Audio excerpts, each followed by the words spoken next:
오늘 말씀은 이렇게 제목을 적어놨어요. 이게 참 공교롭게 자, 성경을 두 개를 한번 비교를 해볼게요. 여기에 보면은 그들의 눈이 밝아져 자기들이 벗은 줄 알고 무화과 나무 잎을 엮어 치마로 삼았더라. 그 다음에 이게 그 창세기 2장에서는 이렇게 나오죠.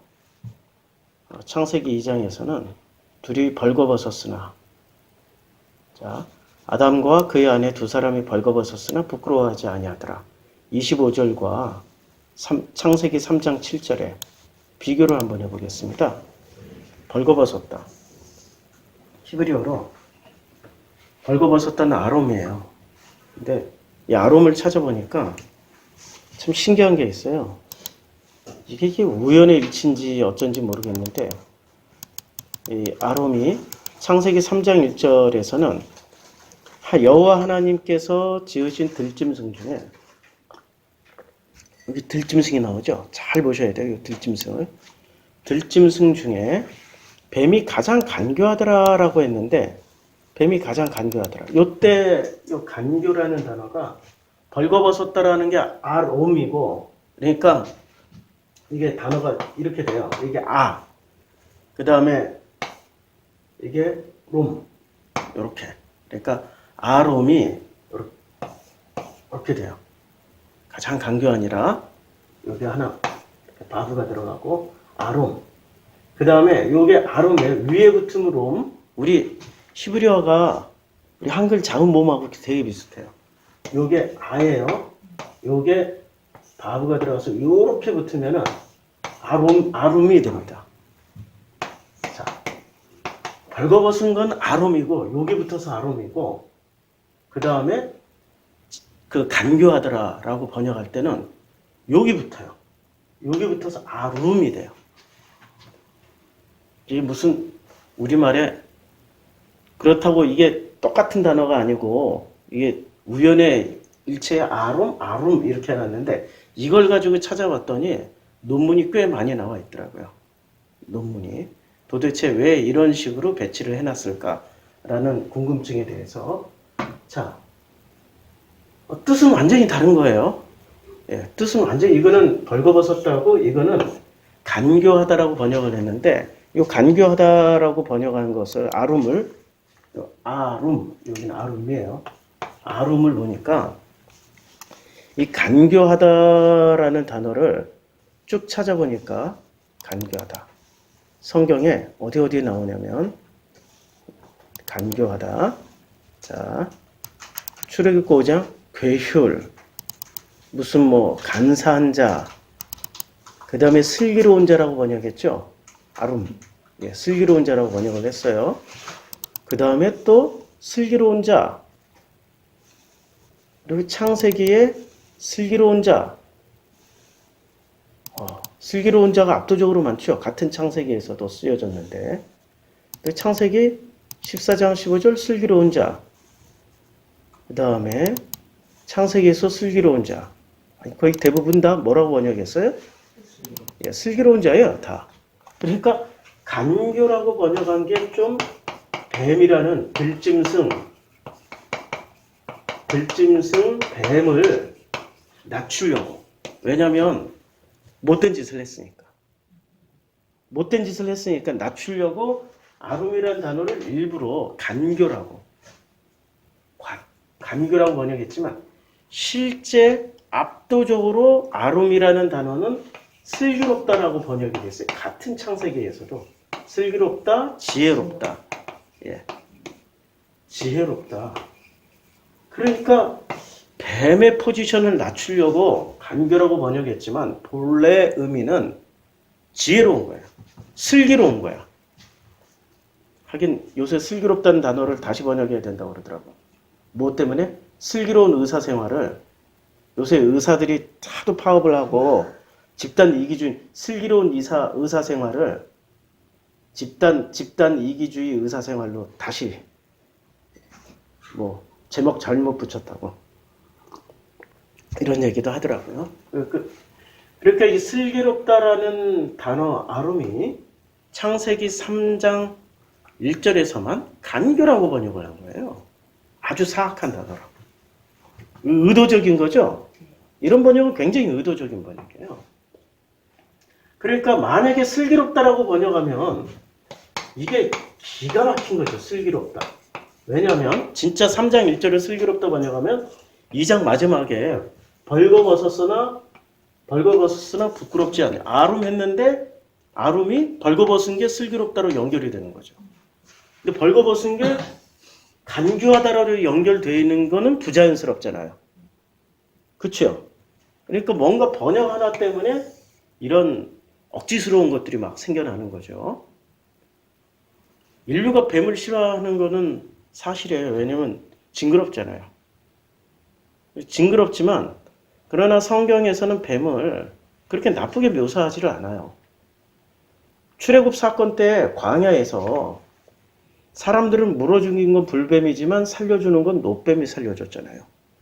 심판을 하고 또 살려주기도 해요. 뱀의 역할이 죽이기도 하고 살려주기도 하는 역할을 한단 말이에요. 히브리서에서는 장대에 달린 노뱀을 누구에 비유했습니까? 예수에 비유를 했죠. 그러면 예수가 간교하다라고 번역한 3장 1절을 따르면 안 되는 거죠. 슬기롭거나 지혜롭다라고 번역을 했다면 이건 해당되는 단어가 맞아요. 그러니까 성경 전체의 맥락으로 보면 뱀을 간교하다라고 번역한 건 무리수예요. 차라리 슬기롭다라고 번역하면 벌거벗은 것이 슬기롭다로 연결될 수 있어요.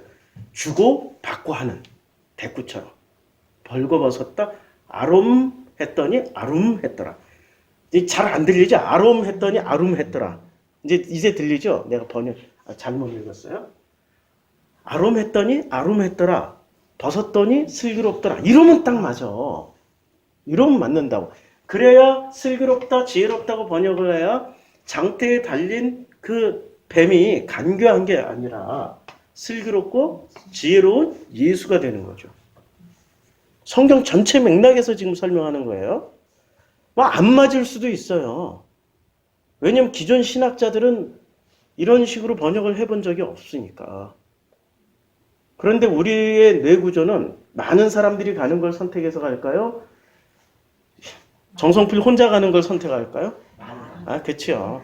그러니까 넓은 길 가지 말고 좁은 길 가라. 왜냐면 넓은 길은 찾는 이도 많고 거기에 따라다니는 사람도 많고, 근데 좁은 길은 길이 협착하고 험하니까 거기에 가는 사람도 없을 뿐더러 그 문까지 가는 사람도 없는 거죠. 자, 그래서 이 벌거벗은 아룸이라는 단어를, 이 아롬이라는 단어를 이제 가지고 우리가 이해를 잘해야 돼요.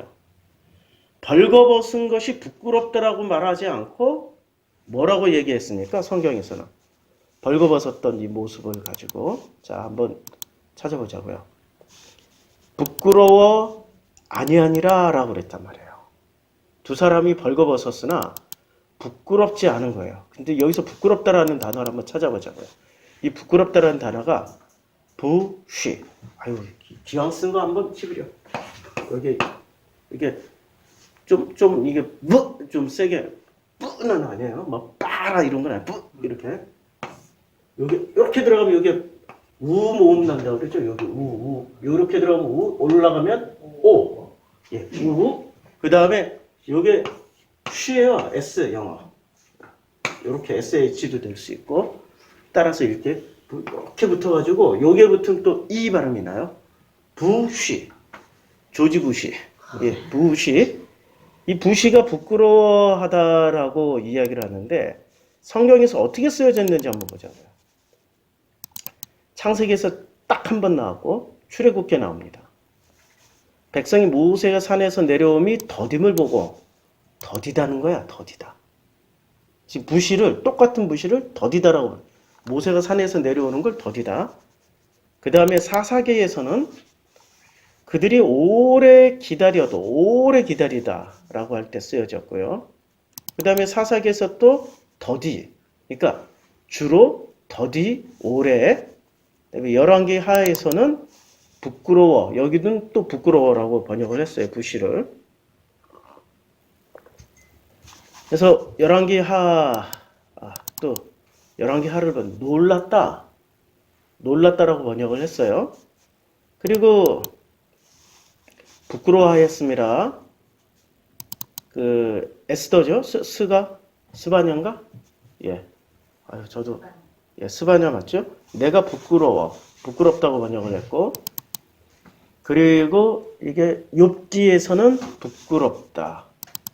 욥기에서는 나를 학대하고도 부끄러워 아니하는구나. 이렇게 부끄럽다고 번역을 했어요. 이제 구약의 복음서 이사야에서 한번 시편 말고요. 이사야에서 어떻게 쓰여졌는데 이사야 용법을 한번 보겠습니다. 지금 글씨가 작아가지고 제가 돋보기를 써도 아이고 여기 있네요. 이사야에 내가 수치를 부끄러움이라고 번역을 했어요. 그 다음에 수치를 당할 것이다. 주로 부끄럽다라고 조금도 아니할 뿐 부끄럽다라는 이 부시가 수욕을 당하였구나. 수치라고 많이 번역이 됐네요. 수치, 부끄러움을 당하여. 그러면 자 창세기는 딱 한 번 번역인데 두 가지 의미를 가지고 있죠. 이 부시가 아담과 그의 아내 두 사람이 벌거벗었으나 부끄럽지 아니하더라 라고 수치를 당하지 아니하였다. 부끄럽지 아니하였다. 뭐 모욕을 당하지 않았다. 뭐 이런 의미도 있고요. 또 하나는 벌거벗었으나 오래 걸렸다 라는 더디다. 그러면 간교라고 번역하면 더디다라고 번역한 게 맞아요. 만약에 이게 간교라면. 그쵸? 그래 짝이 되지. 의미상으로. 그런데 부끄럽지 아니했다 라고 번역하면은 예, 슬기롭다가 맞아요. 그러니까 번역이 이렇게 또 다양한 뉘앙스로 만들어 갈 수 있어요. 그럼 사람들이 이야기를 목사님, 그럼 목사님처럼 히브리어 헬라어도 공부하지 않았는데 우리가 성경을 어떻게 읽어요? 그건 몰라도 돼요. 그거 꼭 알려고 하는 게 지식욕이고 그런 지식욕을 가진 사람들이 제 설교까지 찾아오긴 해요. 근데 와서 듣는 게 마음, 이 설교 가운데 있는 하나님 마음을 전달하는데 그 마음은 안 듣고 뭐를 챙겨가요? 지식을 챙겨가요. 지식을 챙기면 더 큰 괴물 됩니다. 오늘 했던 옷사움으로 가요. 옷사움.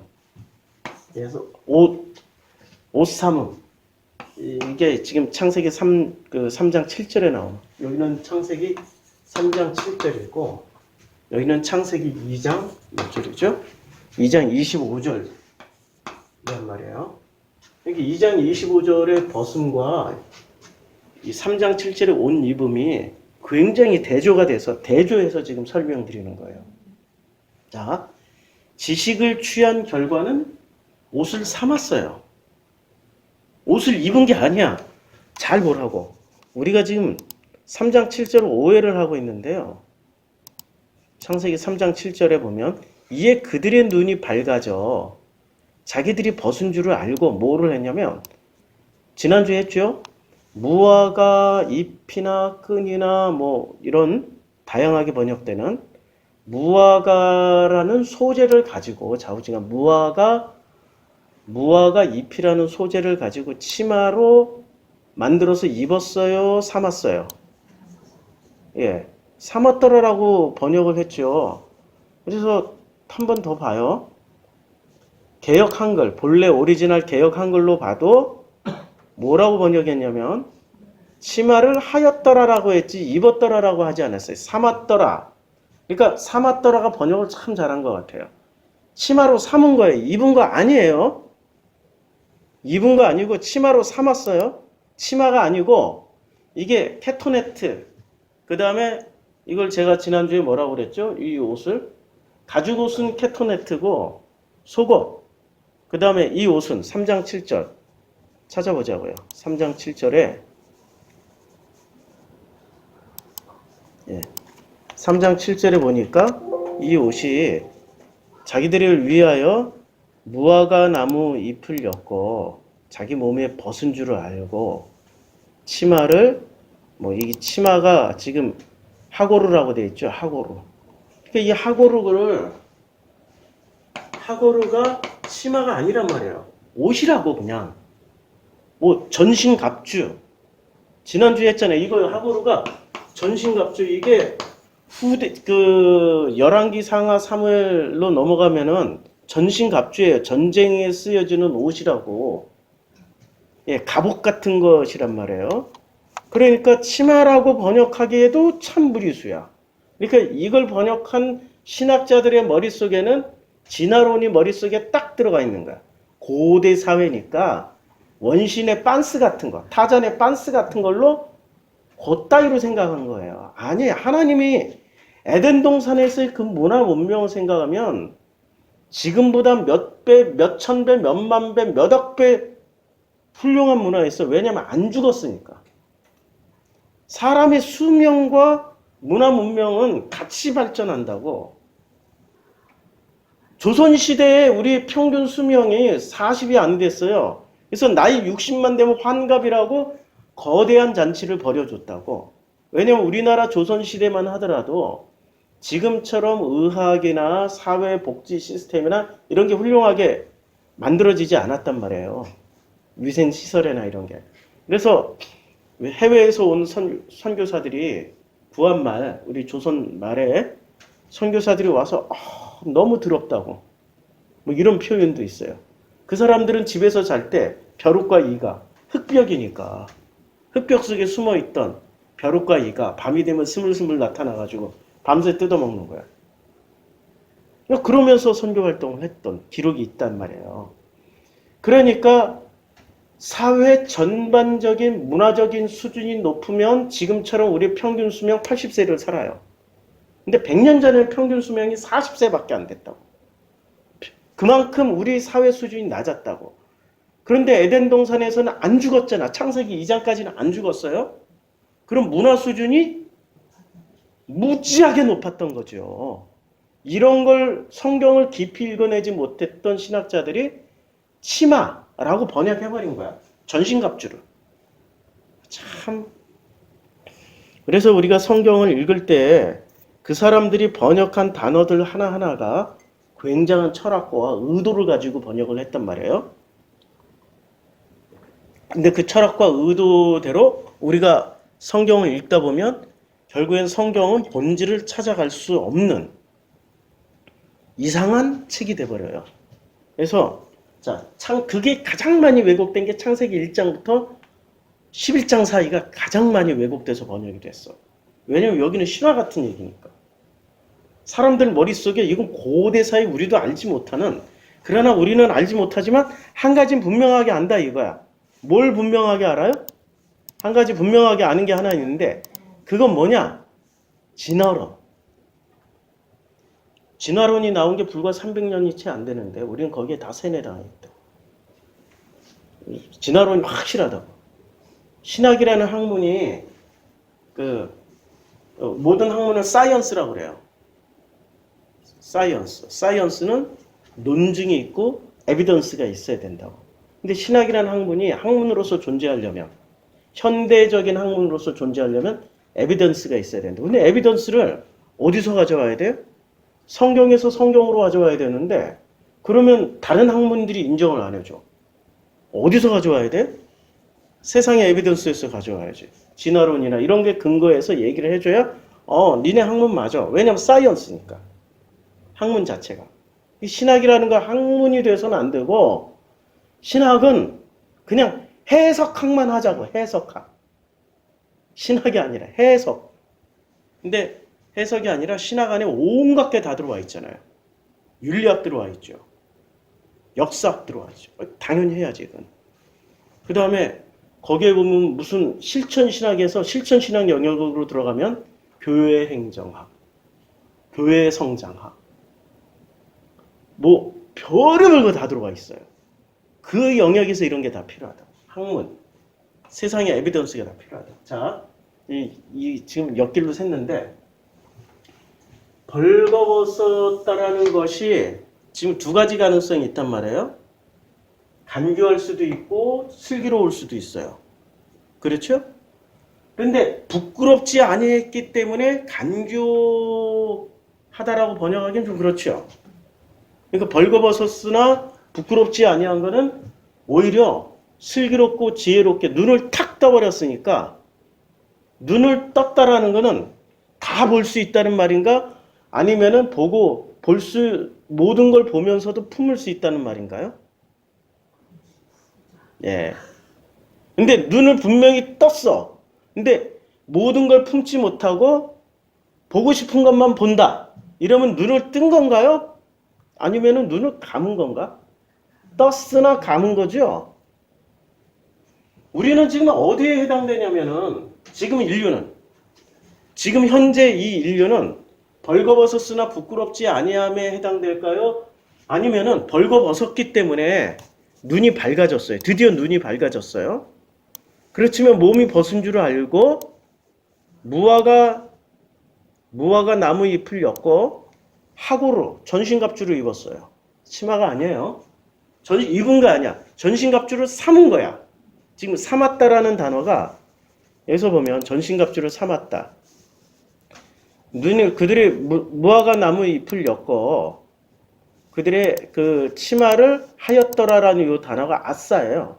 아싸. 히브리어가 아싸. 이게 아싸가 동사야. 아싸 동사. 제일 많이 쓰이는 동사. 성경에서 아싸. 뭐든지 다 돼. 아싸는. 번역을 어떻게 하느냐에 따라서 아싸는 그 번역 따라간다고. 근데 여기서 번역을 아무리 봤더니 아싸가 옷을 입었더라라고는 번역할 수가 없어요. 만들었다 정도. 근데 우리는 어떻게 생각을 해? 입었다로만 생각을 한다고. 근데 우리나라 번역에도 삼았더라 번역이 주류야. 번역이. 자, 다시 한번. 치마를 하였더라 이것을 다른 번역으로 또 한번 보자고요. 다른 번역으로 봤더니 한글에는 분명히 치마로 삼았더라. 이렇게 요거는 개역 개정이에요. 그다음에 개역 개정 사판으로 봤더니 이렇게 되어 있어요. 치마로 삼았더라. 이렇게 입었더라는 아니에요. 그러니까 우리가 성경을 읽을 때 우리도 우리의 고정관념으로 읽는다고. 자기 확증 편향으로. 신학자들이 진화론의 근거에서 뭘 만들었던 것처럼 번역을 그렇게 했던 것처럼 우리 또한 성경을 읽되 자기 관념으로 읽는다고. 치마로 삼았더라라고 그랬죠. 언제 입었다라고 번역을 했어요. 그렇게 안 했는데 우리는 입었다라고 삼았더라라고 읽고 입었다라고 이해를 하는 거예요. 이게 지금 이게 무슨 내용이냐면은 요 내용이 자 우리가 지난주에 계속했던 내용이 하나님의 이름 명칭이었잖아요. 창세기 1장은 엘로힘 맞죠? 그 다음에 창세기 2장 3장은 여호와 엘로힘이에요. 엘로힘. 그 다음에 창세기 4장부터는 여호와만 나와요. 그런데 이 이름의 내용이 다 다르다고. 그걸 제가 두 번에 걸쳐서 설명해 드렸잖아요. 엘로힘의 의미와 여호와의 의미가 달라요. 그래서 엘로힘에서 여호와로 건너가기까지는 여호와 엘로힘의 동거기간이 필요하다고. 그래서 여호와로 넘어왔어요. 이것을 한마디로 유대인들은 어떻게 불렀어요? 아도나이라고 불렀죠. 자, 그런데 아도나이라고 불렀기 때문에 다시 설명드릴게요. 엘로힘이라고 쓰여졌지만 유대인들은 어떻게 읽었어요? 예수님 당시 유대인들은 아도나이. 여호와 엘로힘이라고 쓰여져 있지만 글자는 여호와 엘로힘이지만 뭐라고 읽었어요? 아도나이. 여호와라고 쓰여져 있지만 그들은 어떻게 읽었어요? 아도나이라고 읽었죠. 자, 분명히 우리 머릿속에는 그 치마로 삼았더라. 그러니까 치마가 아니고 하고루 전신갑주. 하고루를 삼은 거예요.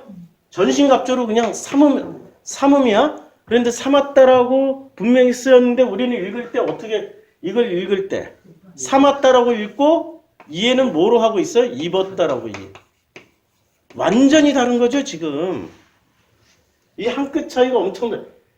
이스라엘 사람들이 왜 하나님에 대해서 정확하게 몰랐고 하나님에 대한 이해가 부족했는지는 이 명칭. 엘로힘이라고 쓰고 아도나이라고 읽는 거야. 여호와라고 쓰고 아도나이라고 읽는 것처럼 우리는 삼았다라고 쓰고 어떻게 이해를 해요? 입었다라고 이해하는 거예요. 이 관념이 이래서 무서운 거야. 한 번 들어가는 관념은. 그래서 인자는, 자, 우리 기독교 용어 중에 제일 많이 쓰여지는 거예요. 인자라고 쓰고 우리는 어떻게 이해를 해요? 하나님의 아들이라고 이해하잖아요. 아니, 분명히 우리는 인자라고 읽고 하나님의 아들이라고 우리는 가지고 있는데 기독교인이 아닌 사람들한테 이걸 읽고 이해를 하라고 하면 어떻게 읽고 이해를 해? 인자라고 읽고, 아니고 사람의 아들이에요. 아니, 인자는 사람 인자의 아들 자자잖아. 사람의 아들이야. 아니, 인자는 분명히 사람의 아들이란 말이에요. 근데 우리는 사람의 아들이라고 읽고 뭐라고 이해를 해요? 하나님의 아들이라고 이해를 하는 거예요. 이게 어디 유대인들의 아도나이 문제만 있냐고. 지금 우리들에게 벌어지고 있는 이 일이란 말이에요. 이런 식으로 우리 머릿속에 일종의 확증 편향 같은 관념을 가지고 있고 자기가 옳다라고 주장을 해. 인자라고 읽고 하나님의 아들이라고 이해를 하고 있는 사람한테 인자는 사람의 아들인데? 라고 얘기를 하면 어떻게 될까요? 돌 맞아 죽는 거죠. 돌 맞아 죽는 거란 말이에요. 이런 식으로 우리는 성경을 왜곡하고 있다고 지금. 근데 이 왜곡시키는 주체가 뭐냐면 아도나이라고 엘로힘이라고 쓰고 아도나이라고 읽는 것처럼 하고로를 삼았는데 하고로를 입었다라고 이해를 하는 것처럼 인자라고 쓰고 하나님의 아들이라고 이해를 하는 것처럼 우리 머릿속엔 지금 뭐가 들어가 있어요? 어떤 믿음이 들어가 있다고. 어떤 믿음이 들어가 있다고. 근데 이 믿음이 좋은 믿음이에요? 지금 안 좋은 믿음이에요? 우리는 좋은 믿음이라고 기억을 하고 있단 말이에요. 좋은 믿음이야. 맞죠? 우리는 그렇게 배웠다고. 좋은 믿음. 이 믿음을 버리면 어떻게 돼요? 이 믿음을 저버리면 지옥 간다라고 우리는 배웠거든. 이 믿음은 죽기까지 지키고 가야 된다고. 그래서 예배는 언제나 대면 예배를 드리라고. 성전에 나와서 예배 드리라고. 그렇게 우리는 그런 믿음을 가졌잖아요. 근데 문제는 대면을 누구하고 대면을 해? 목사하고는 대면을 할지언정 하나님은 그 자리에 없어. 대면 안 해. 왜냐면 형체도 없으시고 얼굴도 없으시고 모양도 없으신 분이기 때문에 우리는 그분을 대면할 수가 없어. 대면을 한다라는 건 제가 누누이 설교해 드렸는데 하나님을 대면하는 순간 나는 하나님의 아들이 되는 거예요? 하나님의 적이 돼서 심판의 대상이 되는 거예요? 예, 하나님을 대면하는 순간 심판의 대상이 되는 거예요. 이게 아이러니야. 그러니까 비대면을 해야 살아남는 거고 하나님을 대면하면 즉사한다니까 즉사하려고 하시죠. 참 우리 지금 앞뒤가 안 맞는 이상한 이론들 가지고 지금 뭔가 굉장한 무슨 믿음으로 챙겨 먹었단 말이에요. 맞죠? 근데 그 믿음이 놀랍게도 성경에서 말씀하시는 그 깊이 있는 논리와 그 깊이 있는 내적 연관을 통해서 만들어진 믿음이 아니라 제가 허접하다고 표현해서 좀 미안한데 허접한 교리, 이 교리에 의해서 만들어진 믿음이란 말이에요. 자, 이 교리를 가장 강력하게 믿었던 사람들이 지구상에 언제 존재했을까요? 지금 2020년 대한민국의 기독교인들일까요? 아니면 2020년 전에 예수님 당시에 유대교인들이었을까요? 유대교인들. 유대교 중에서도 이 교리를 생산해내고 교리를 소비시키고 유통시켰던 가장 강력한 사람들이 누구였어요? 바리새. 그래서 예수가 오셨던 건 이 바리새들의 교리를 깨기 위해서 왔죠. 그들의 믿음을 깨기 위해서 왔어요. 예수가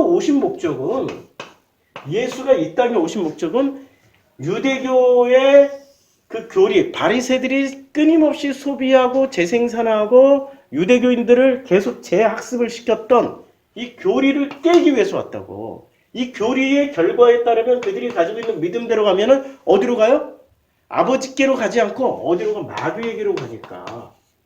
그래서 너희 아버지는 마귀야. 요한복음 4장 43절 너희 애비는 마귀야. 8장 44절 너희 아버지는 마귀라니까. 너희 조상은 마귀야. 너희가 믿고 있는 그 신은 마귀야. 예수가 정확하게 얘기를 해주잖아요. 그렇죠? 그러면 이런 장면이 바로 이제 또 해결이 돼. 이런 장면이 치마로 삼았더라. 요걸 이제 마태복음으로 넘어가면, 자, 마태복음에서 예수를 시험하는 자가 정체가 뭐였어요? 마귀라고 생각하고 있죠? 달라요. 잘 보세요. 시험하는 자예요. 시험하는 자일 뿐이지 마귀가 아니라고. 뒤에 마귀라고 나와. 이에 마귀가 이렇게 나오지만 첫 등장은 시험하는 자였어요. 우리는 성경을 잘 읽어도 뭐로 읽어요? 자기의 믿음으로 읽는다고. 그렇죠? 자, 시험하는 자가 처음엔 시험하는 자였어요. 마태복음 4장에. 그런데 시험하는 자가 뭐로 바뀌냐면 이에 마귀가 첫 번째 시험을 지나고 나서 돌떡이 아니고 하나님의 입으로부터 나오는 모든 말씀으로 산다라고 했을 때 그때 정체가 마귀로 바뀌어요. 마귀로 바뀐다고. 그러니까 처음에는 시험하는 자였어. 그들의 정체가 마귀야. 그러면은 예수님이 누구한테 마귀라고 그랬어요? 바리새와 유대교인들에게 마귀라고 그랬죠. 너희 아비는 마귀라고 그랬으니까 마귀의 자식들 아니에요. 그러면 자, 이게 바로 유대교인과 바리새들이란 말이에요. 바리새, 사두개, 제사장 다 포함. 유대교 전체가 마귀 집단이 된 거예요. 그러면 예수를 시험하는 사람들이 시험하는 주체가 처음엔 누구였을까요? 유대교인들이었어. 유대교인들의 바리새인들의 총화.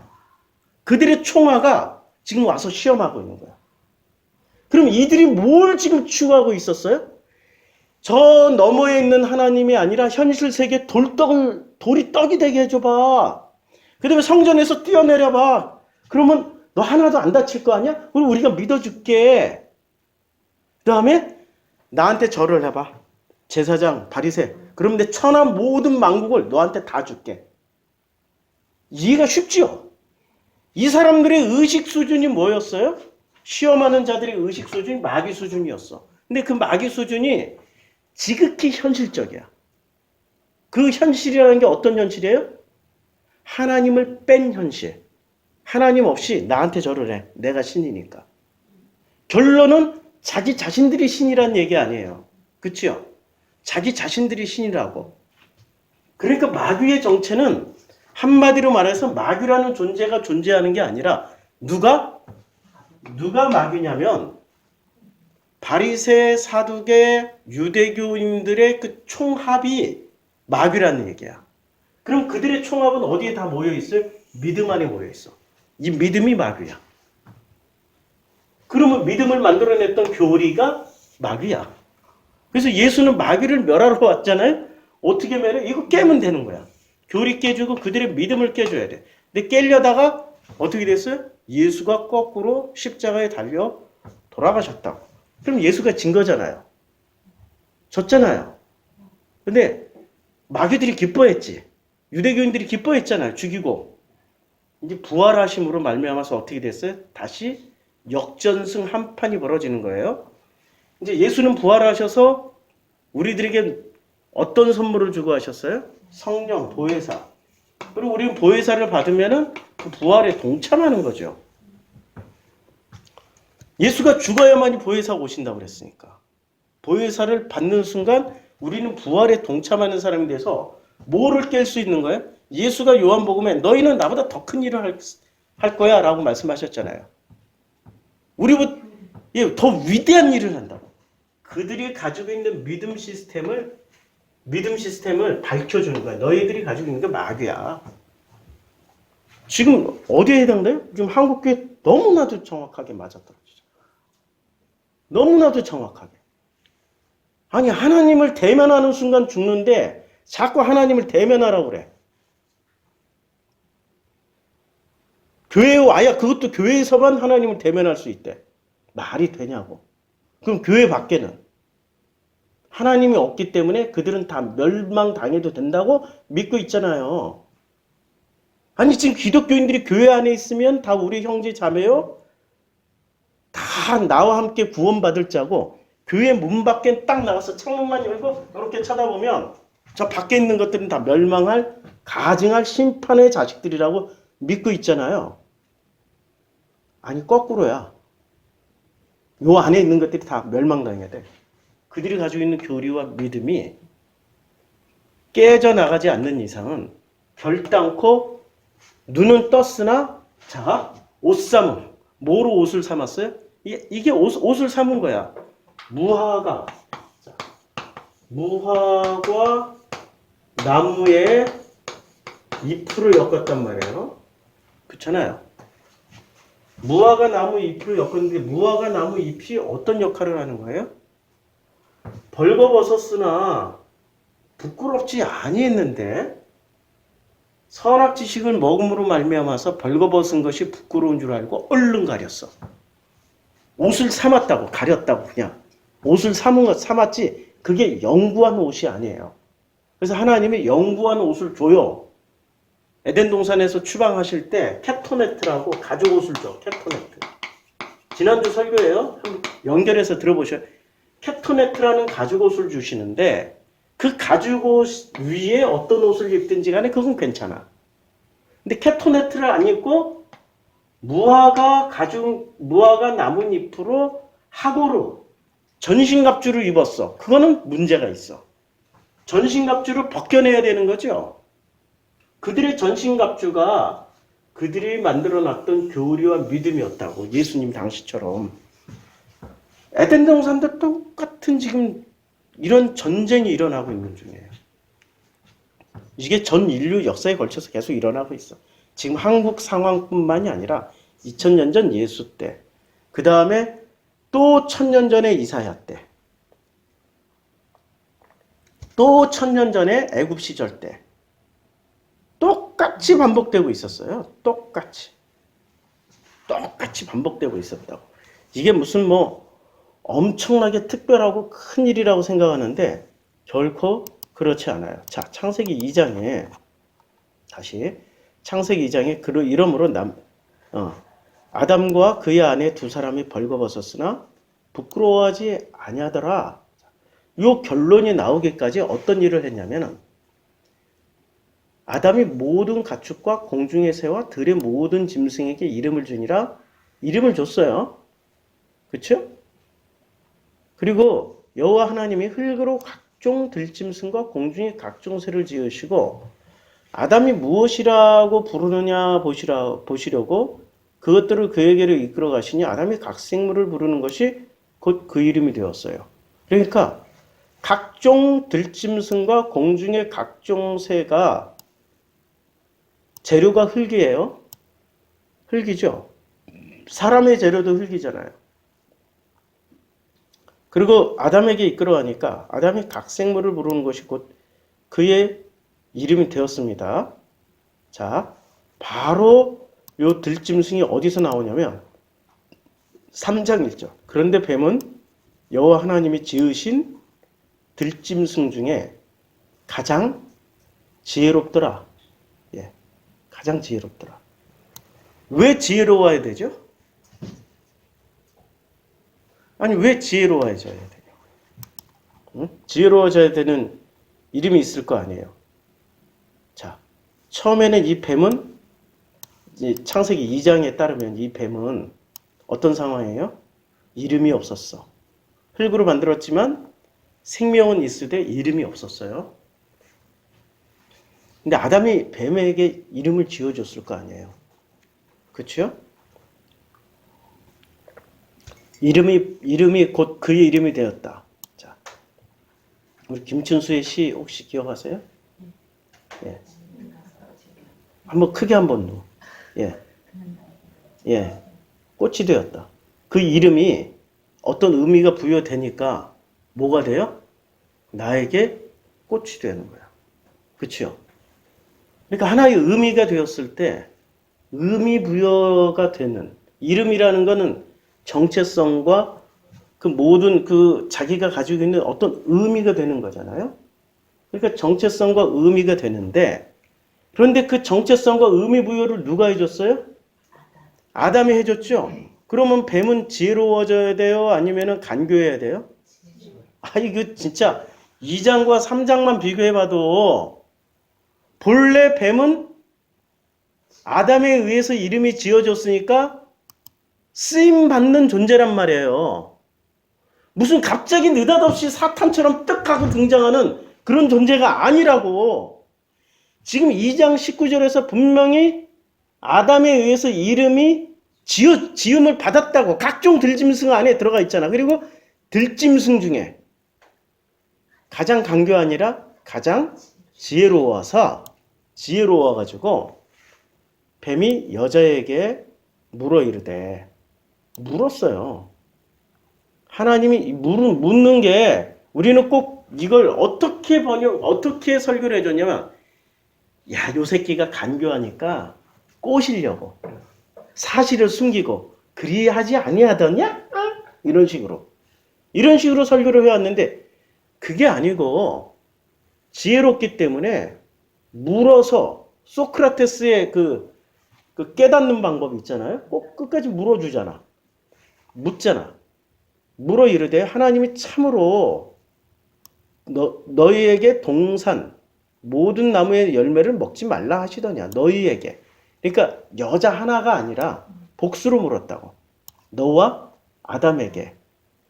여자가 뱀에게 말하되 동산 나무의 열매는 우리가 먹을 수 있으나 동산 중앙에 있는 나무의 열매는 하나님의 말씀에 너희는 먹지도 말고 만지지도 말라.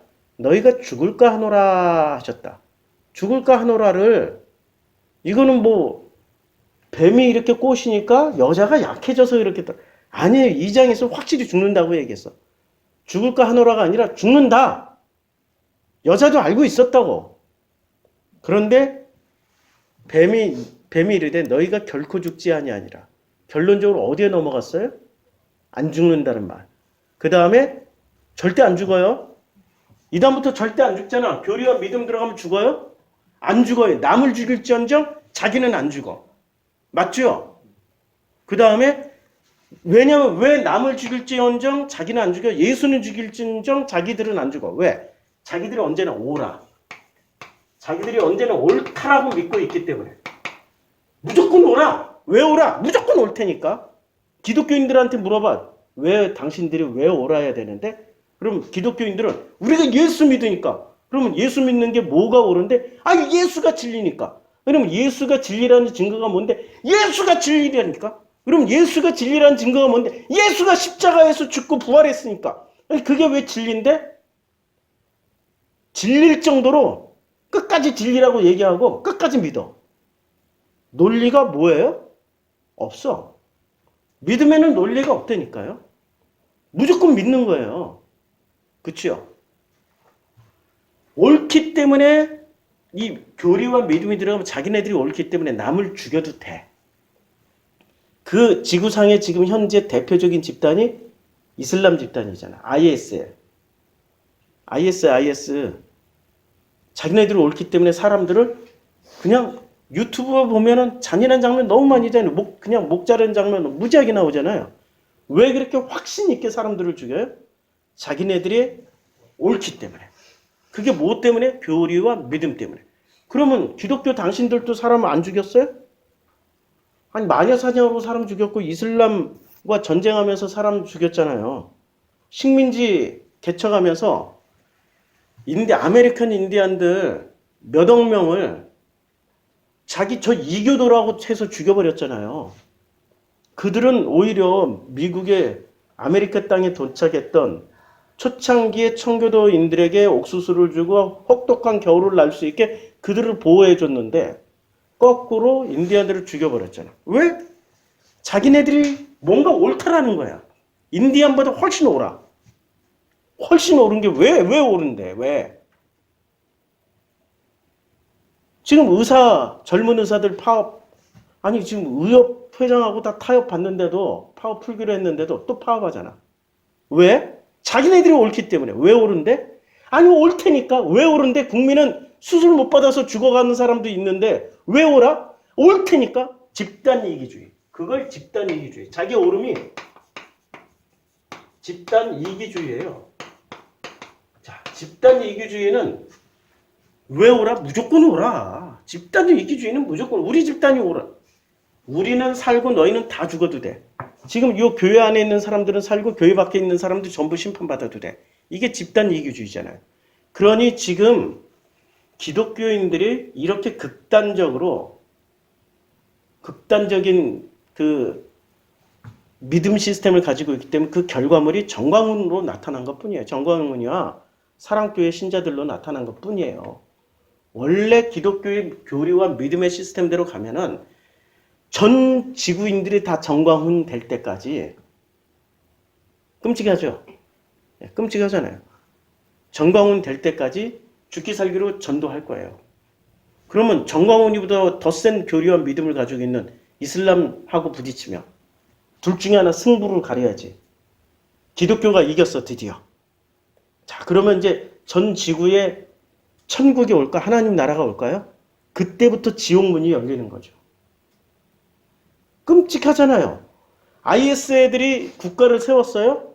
그때부터 그 국가는 천국이 시작됐을까요? 그때부터 지옥이 시작됐잖아요. 끊임없는 그 교수형이 단두대 목을 치는. 야, 진짜 엄청난 살인과 폭력과 성폭행과 말도 안 되는 일이 벌어지잖아요. 왜? 교리와 믿음은 결론적으로 마귀로 가니까. 정확하게 예수가 2000년 전에 말씀하셨어. 어느 종교든 어느 인간이든 어느 집단이든 자신들만의 논리, 교리라는 걸 그냥 이렇게 생각하면 돼. 자기들만의 집단 이기주의에서 만들어낸 논리를 믿는 순간 마귀가 된다고요. 마귀가 돼서 누구랑 대결을 해요? 하나님의 아들 예수랑 대결을 한다고. 그래서 예수가 어떤 비유를 하세요? 주인이 큰 부자가 이제 포도원들의 그 농부들에게 자기 아들을 보내서 좀 품삯은 그 소출 난 것 중에 일정 부분 세금을 좀 받아와라 하고 보냈더니 아들을 죽이고 그러면은 이걸 우리가 더 크게 먹겠네 하고 아들을 죽여버리잖아요. 그 농부들이 자기네들의 집단 이기주의로 옳다라고 믿고 있었고 옳음을 믿음으로 확증을 지어버리니까 무슨 짓을 해요? 예수를 죽이는 마귀 짓을 하잖아요. 이 땅에 마귀가 따로 있는 게 아니야. 집단 이기주의를 가지고 확증 편향으로 삼고 무조건 자기네들이 옳다라고 믿어버리면 그때부터 마귀가 된다고. 그래서 마태복음 4장은 처음부터 사탄이라고 그러지 않아요. 마귀라고 그러지 않고 시험하는 자들. 그리고 그들이 진화 발전해서 마귀가 된다고. 성경을 하나하나 자세히 읽어보면 이런 놀라운 것들이 있는데 우리는 전부 다 그동안 뭐로 읽었냐면 교리로 읽었기 때문에 안 보이는 것뿐이에요. 자, 그래서 이름을 이제 다 지어줬어요. 뱀에게 이름을 지어줬단 말이에요. 들짐승 뱀에게. 근데 들짐승 뱀이 그러면 이름을 받은 그 뱀은 아담이 이름을 지어준 대로 그렇게 살아야 되잖아요. 그렇죠? 근데 이름을 지어줄 때 너 마귀, 너 사탄 이렇게 지어줬을까? 아니라고. 그렇잖아요? 본래의 이름은 자, 흙으로 지은 것들은 사람은 하나님의 형상이라고요. 그러면 하나님의 형상의 핵심이 뭐죠? 여기서부터 또 신비주의에 빠져들어. 하나님 형상을 해석하는 게 두 가지가 있어요. 하나님의 모양새, 하나님의 생김새. 얼굴이 어떻게, 우리 사람 얼굴이 하나님같이 생겼대. 이따위로 해석하는 진짜 정말 말도 안 돼. 하나님 비대면이야. 하나님은 얼굴 못 봤다고 아무도 본 사람이 없어요.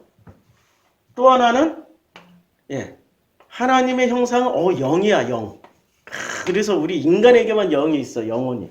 인간에게만 영혼이 있어. 정말 그럴까? 그래, 천국에 왔어. 사람만 득식을 해. 거기에는 비둘기도 사슴도 기린도 그 멋진 것들 아무것도 없어. 사람만 가득히 있어. 나무도 영혼이 없으니까 못 가. 사막 같은 그런 어떤 벌판에 풀도 없어. 영혼이 없으니까. 이 사람들이 말하는 대로 지금 해석해 주는 거예요. 인간만 영혼이 있어. 그러니까 인간만 천국에 가 있어. 이상하죠? 뭔가 되게 이상하죠? 앞뒤 논리가 안 맞죠? 앞뒤 논리 안 맞는 걸 그대로 우리가 아멘으로 취하면서 믿어버리고 있는 게, 이 왜 그걸, 그렇게 어리석은 걸 왜 우리는 믿고 있을까?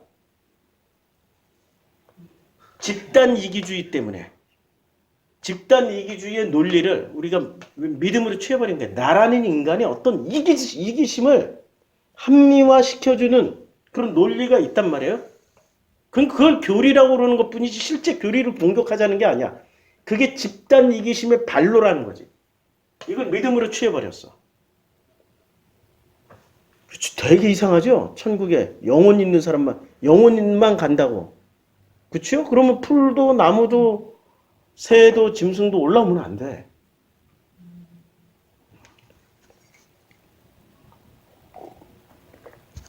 반론을 한번 제기해보라고. 반론. 말이 안 되는 거잖아요. 그러니까 그래서 각종 들짐승을 뭐로 만들어요? 흙으로 만들죠. 사람도 재료가 흙이고 짐승도 새도 다 흙이에요. 흙을 뭐라고 읽으면 돼요? 마음. 원래 들짐승과 같은 마음. 자, 여기서는 들짐승과 같은 마음 보시라고요. 자, 여기서 보면 흙으로 지었어요. 각종 들짐승과 같은 마음, 각종 새와 같은 마음. 그러니까 사람이 원래 마음이 하나님의 형상을 회복하면 그 사람은 하나님의 형상이 되어서 하나님과 영원히 동행을 하게 돼요. 그럼 나뿐만이 아니라 거기는 새도 있어야 되고 짐승도 있어야 되고 각종 풀 다 있어야 될 거 아니에요? 그렇죠? 그러니까 이 시대에 이렇게 생각하면 돼요. 2장 19절을 여기에 뭐가 있냐면 2장 19절에 나오기 전에 에덴 동산이라는 게 있어요. 자, 에덴 동산이 있는데 이 에덴 동산의 위치를 한번 보라고요. 에덴 동산에 자, 첫 번째 둘째 강 이름부터 우리는 알 수 있잖아요. 기온이라 구스 온 땅, 구스 에티오피아. 지금 나일강. 에티오피아에서 바른데서 흘러내리는 게 나일강이란 말이에요. 나일강 주변이고요. 에덴 동산의 범위가 그 다음에 유프라테스 강이에요. 넷째 강. 셋째 강 히데갈은 이건 그냥 티그리스 강이에요. 자, 한번 보자고요. 에덴 동산의 범위가 얼마나 넓은지. 자, 유프라테스 강, 티그리스 강, 나일 강 이렇게 돼 있어요. 그러면 에덴 동산은 이만큼이 에덴 동산이에요. 요만큼이 요 근처가. 여기가 다 에덴 동산이었다는 얘기예요. 이해하시겠어요? 자, 이 안에 아담과 하와만 살았겠어요? 아담은 하나님이 지으시고 하나님의 마음이 하나님의 형상이 되었고 이때 살던 사람들은 흙으로 지었을 때 어떻게 살았어요? 들짐승처럼 살았던 거지. 이해가 잘 안 돼. 이건 굉장히 복잡한 논증을 거쳐야 되니까 오늘은 결론만 얘기할게요. 굉장히 복잡한 논증을 거쳐야 돼요. 자, 그래서 여호와 하나님이 그 사람을 이끌어. 원래 그 사람이 에덴 안에서 살았어요? 에덴 밖에서 살았어요? 밖에서 살았지.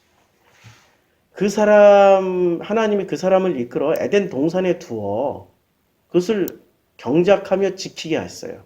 그러니까 에덴 동산. 그러니까 에덴이라는 이 에덴과 에덴 동산을 구분해야 돼. 자, 여기 보면은 강이 에덴에서 흘러나와. 에덴이 있고 지금 에덴 동산이 있어. 분명히 다르죠? 에덴은 어떻게 되어 있어요? 요 굉장히 큰 범위가 에덴이고 에덴 동산이라는 거는 요 범위 내에 어딘가에 있다라는 얘기잖아요. 자, 그럼 에덴 안에 살고 있었던 사람들이 있었을 거 아니야. 그 사람들의 이름을 뭐라고 불렀어요? 그냥 들짐승. 그런데 그들에게 이름을 지어주는 순간 어떻게 됐어요? 마음이 서로 이름을 부르고 이름을 서로 이렇게 부르는 순간 하나의 의미가 되는 거죠. 그래서 그들을 비로소 같은 하나님의 형상으로 인정하기 시작하는 거예요. 그게 에덴 동산의 모습이었어요. 그 에덴 동산의 모습에서는 그들이 서로 벌거벗었으나 어떻게 해요? 부끄럽지 아니하게 되는 거야. 이 모습이 에덴 동산의 모습이었어. 짐승이 사람이 된 거야. 아니, 이러면 또 사람들이, 아니, 어떻게 호랑이가 사람이 돼요? 아이씨, 진짜.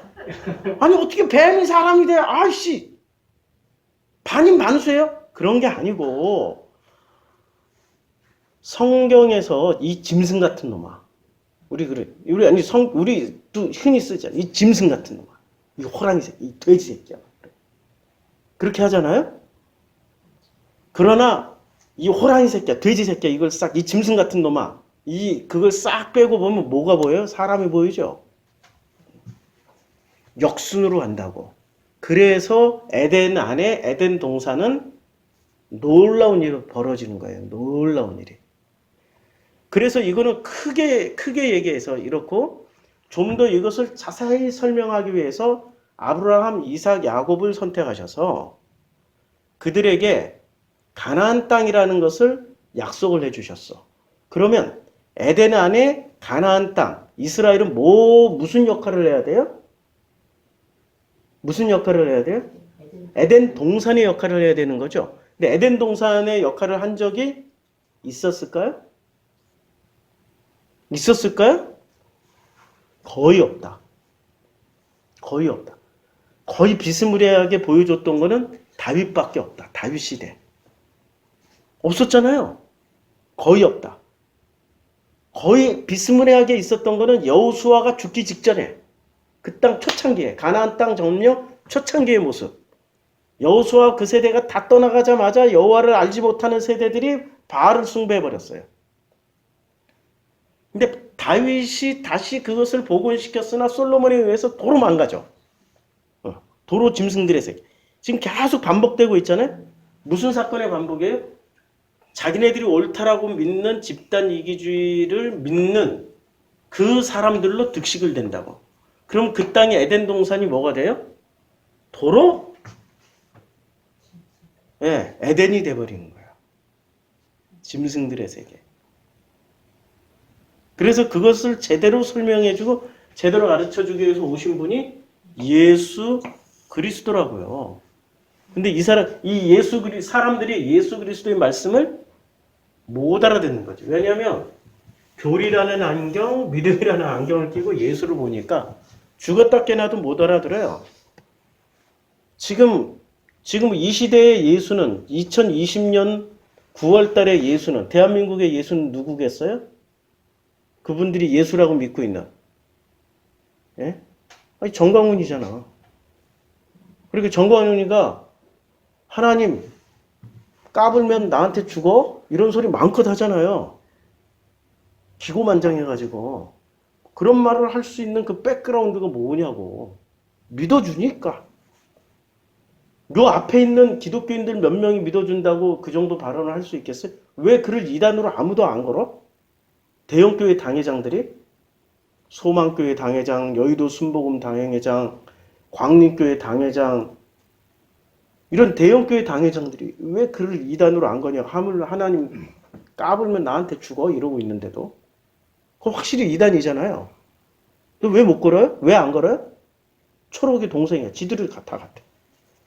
자기네들이 그 집단 이기심을 믿는 그 믿음대로 정광훈이가 행동대회를 하니까. 그치요? 여기는 굉장히 그 뒤에는 정치, 경제, 사회, 문화가 복잡하게 얽혀져 있어요. 그것만 가지고도 성경 공부 한 몇 달 특강할 수 있겠다.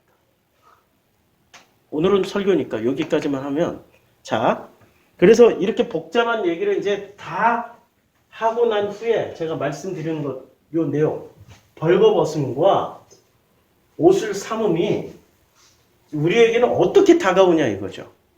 자, 어떤 게 오리지널이에요? 어떤 게, 그러니까 우리가 지금 원형이 뭐예요? 벌거벗었으나 부끄럽지 아니한 거. 이 아름이 원형이야. 아름이 원형이야. 이 원형을, 이걸 슬기롭다, 이걸 지혜롭다 라고 우리가 성경에서 말씀하고 있어요. 벌거벗었으나 부끄럽지 아니한 게 그게 슬기롭고 지혜로운 거야. 이게 오리지널이니까. 이게 원형이니까. 그런데 옷을 삼아서 선악과 따먹고 그 옷 하고르를 전신갑주라는 하고르를 삼았어요. 전신갑주를 삼은 거야. 삼았어. 근데 이게 하나님을 딱 직면하는 장면이야. 드디어 대면 예배가 시작됐어요. 언제 시작됐어요? 그들이 그날 바람이 불어. 이제 7절에 그들이 눈이 밝아져 자기들이 벗은 줄 알고 눈이 밝아졌어. 드디어 눈이 밝아졌다니까. 근데 이것은 눈을 떴으나 보이지 않는 장님이 된 거야. 그래서 예수님 당시에 유대교인들은 전부 다 눈을 떴다라고 생각하고 있잖아요. 근데 예수는 뭐라고 얘기해? 너희들이 소경이야. 전부 다 듣는 줄 알아. 너희들은 다 귀여먹으랴. 전부 다 살아있는 줄 알아. 살아있으나 너희들은 죽은 자들이야. 잠자는 자들이라고. 바울은 잠자는 자들이라고 그랬고 예수는 죽어있어. 뭐가 하나님의 형상이 다 죽어있다고. 그치요? 그러니까 이게 3장 7절이 눈이 밝아져 자기들이 벗은 줄을 알고 무화과 나무 잎을 엮고 하고르로 삼았더라. 하고르로 삼은 거예요. 이제 드디어 하고르로 전신갑주 참 삼았어. 입고 있어. 전신갑주야. 아무것도 못 뚫어. 이 지구상에선 뚫을 수 있는 게 아무것도 없어. 이들의 옷을 삼은 게 아까 말씀드렸던 집단 이기심으로 만들어진 어떤 교리 같은 거. 이것을 믿는 믿음. 이 믿음이 어떻게 되나 보자고요. 그들이 그날 바람이 불 때, 언제나 창세기 2장에서도 성령이 올 때 어떤 모습으로 와요? 불의 모습으로 와요? 바람의 모습으로 보여요? 바람의 형태로 오고 바람의 모습이 불의 혀처럼 갈라진다고 그랬잖아요. 자, 거의 성경은 참 희한해요. 구약에 있던 게 그대로 신약에서 재현이 되죠. 보여드릴까? 사람들이 잘 안 믿어, 내가 이렇게 얘기하면. 아니, 성령이 불이지 어떻게 바람이에요? 막 이러고. 호련히 하늘로부터 급하고 강한 바람 같은 소리가 있어. 바람 같은 소리예요. 온 집에 가득해. 그러니까 바람이 부는지 안 부는지 모르고 소리가 휘 바람 소리 알잖아요.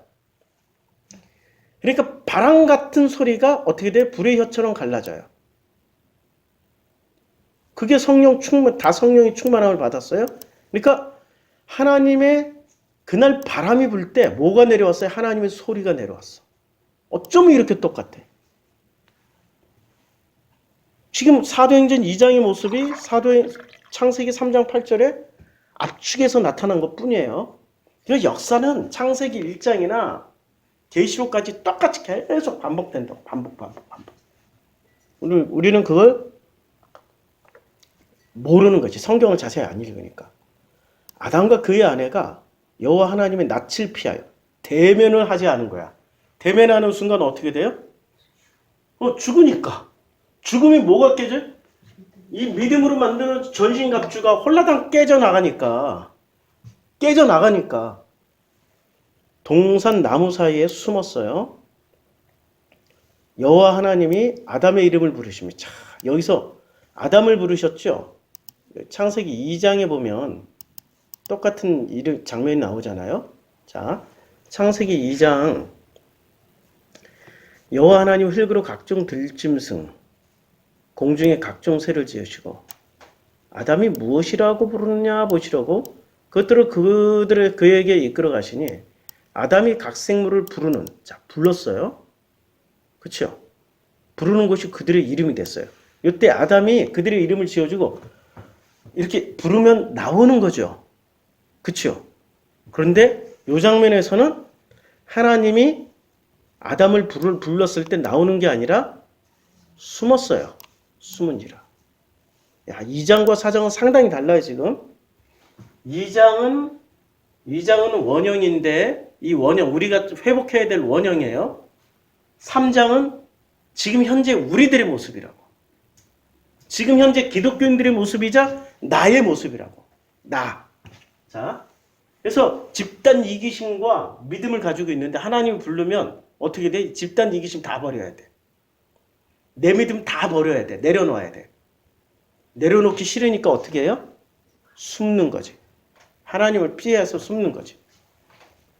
자, 여기서 이제 드디어 대면 예배가 이루어집니다.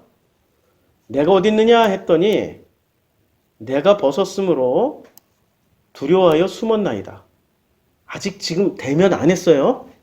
숨어서 얘기하는 거예요. 이르시되 누가 너희 벗었음을 내게 알렸느냐? 내가 내게 먹지 말라 한 그 나무 열매를 내가 먹었느냐? 라고 할 때, 예, 먹었습니다 하면 되는데, 야, 여기 자기 논리가 생겼어요. 자기 논리가 어디서 나와요? 집단 이기심에서 만들어진 교리가, 아니, 너는 왜 하나님의 형상대로 그 마음을 회복해서 공감하며 살아라고 했는데, 왜 너는 믿음만 지키다 왔니? 그거 하나님 주신 거 아니에요? 하나님 주신 거 아니에요? 나는 너에게 그런 거 준 적 없어. 하나님이 주셨잖아요. 어떻게 알아? 너는 그거 어떻게 하냐? 목사님이 말씀하시고, 신학자가 얘기했고, 칼빈이 얘기했고, 루터가 얘기했고, 왜 그러세요? 나는 그것만 진리라고 믿고 여기까지 왔는데, 왜 그러세요? 갑자기 불안해져서. 딱 그 장면이라고, 지금. 자, 아담이 지금 이르되 그 나무 열매를 내게 주므로 내가 먹었나이다. 그 변명하잖아요. 여호와 하나님이 여자에게 이르시되 내가 어찌하여 이렇게 하였느냐. 여자가 이르되 뱀이 나를 꿰므로 내가 먹었나이다. 뱀이 나를 꿰대. 그렇지. 뱀이 꿰지. 팩트는 꿰지. 그냥 안 먹으면 되잖아. 자, 여호와 하나님이 뱀에게 이르되 내가 이렇게 하였으니 내가 모든 가축과 들의 모든 짐승보다 더욱 저주를 받아 배로 다니고 살아있는 동안 흙을 먹을지니라. 끊임없이 뭐를 먹어야 돼요? 흙. 흙이 뭐야? 계속 마음을 헤아리라고. 계속 마음을 헤아리라고. 그러니까 자, 지금 역순으로 가는 거야. 아담이 부르는 것이 곧 그 이름이 됐는데 거꾸로 이제는 각자 저주를 받아서 이 창세기 2장의 모습으로 가지 못하고 일정 정도의 자기 형상대로 살아야 되는 거예요. 하나님의 형상대로 못 살고. 자기 형상대로 사는 모습이 대표적으로 창세기 4장이 나오잖아요. 가인의 모습에서. 자기 형상대로 살아가게 돼 있단 말이에요. 이제 그 과정을 거치고 난 후에 창세기 4장에서 어떻게 돼요? 비로소 창세기 4장을 보자고. 자기 형상에 따라서 났어요. 자기 형상에 따라서. 근데 창세기 4장 그 일이 다 대충 마무리가 되니까 셋도 아들을 낳고 그 이름에 에노스라 하고 그때 사람들이 비로소 여호와 이름을 불렀어요. 자, 그러니까 이때 비로소 하나님의 형상으로 회복되기 시작한 거죠. 그러니까 창세기 3장에서 일어났던 사건이 창세기 4장 마지막 부분에 가서 회복이 된 거예요.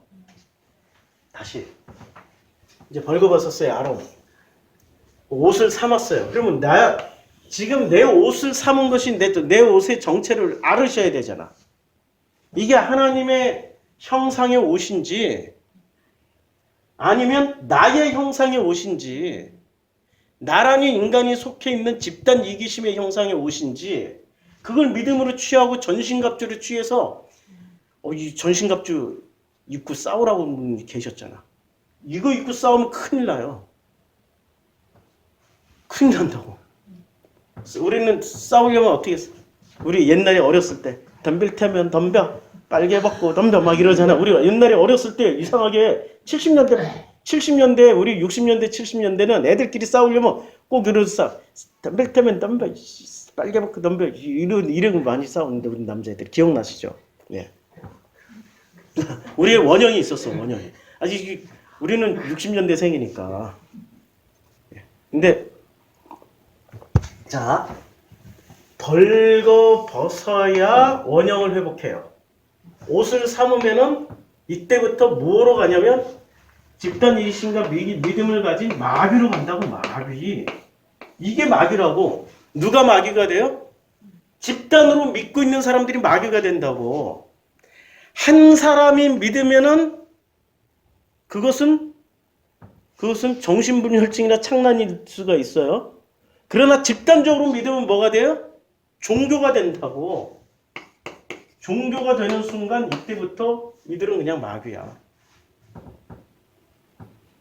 한 사람이 믿으면 그냥 환자일 뿐이야. 근데 집단으로 같은 걸 믿고 있으면 그게 종교가 된다고요. 그래서 이것을 어떻게 돼요? 벗어야 돼. 이것을 벗어야 원형을 회복하고 부끄럽지 아니하더라. 참 신기하죠? 이게 창세기 2장과 3장의 비교를 통해서 우리가 지금 복음의 원형을 지금 찾아가는 그러한 지금 시도를 하고 있습니다.